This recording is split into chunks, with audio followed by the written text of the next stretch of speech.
दोस्तों, आपका एक दोस्त आज फिर एक अपनी नई कहानी लेकर आया है आपके सामने। उम्मीद है आप आनंद लेंगे। ये मेरी जीवन की सच्चाइयों में से एक कहानी है। इस कहानी की मैं आपको जो कहानियाँ सुनाऊँगा, ये अपने टाइम के हिसाब से सुनाऊँगा।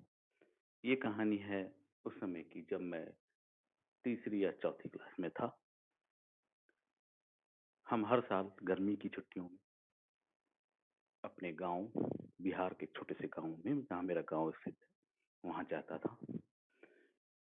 उस समय मेरे गाँव की स्थिति बड़ी अच्छी थी। मेरे गाँव के बगल से एक नदी बहा करती थी, जिसमें लोग नहाते थे, कपड़े धोते थे, बहुत सारे काम करते थे। हम लोग जाके वहाँ खेतों में घूमते थे, खाते-पीते थे, बहुत काम करते थे।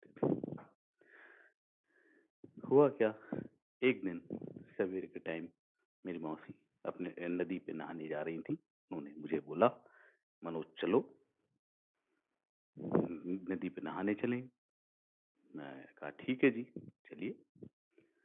वहाँ नदी पे पहुँच के मौसी तो कुछ कपड़े-वपड़े धोने में लग गईं और मैंने नज़र बचा के मैंने सोचा, जैसे फ़िल्मों में हमने देखा था छोटे बचपन में कि लोग डुबकी लगाते हैं।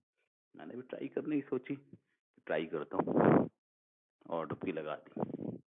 बट डुबकी लगाने के बाद ऊपर आना कैसे आया जाता है, वो नहीं पता था। तो उसके बाद लगा डूबने और सारी दुनिया घूमने लग गई।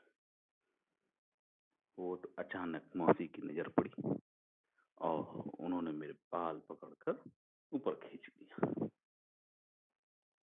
खुदा न खास्ता अगर उस दिन उनकी नज़र नहीं पड़ती, तो शायद आज मैं इस कहानी को सुनाने के लिए आपके सामने नहीं होता।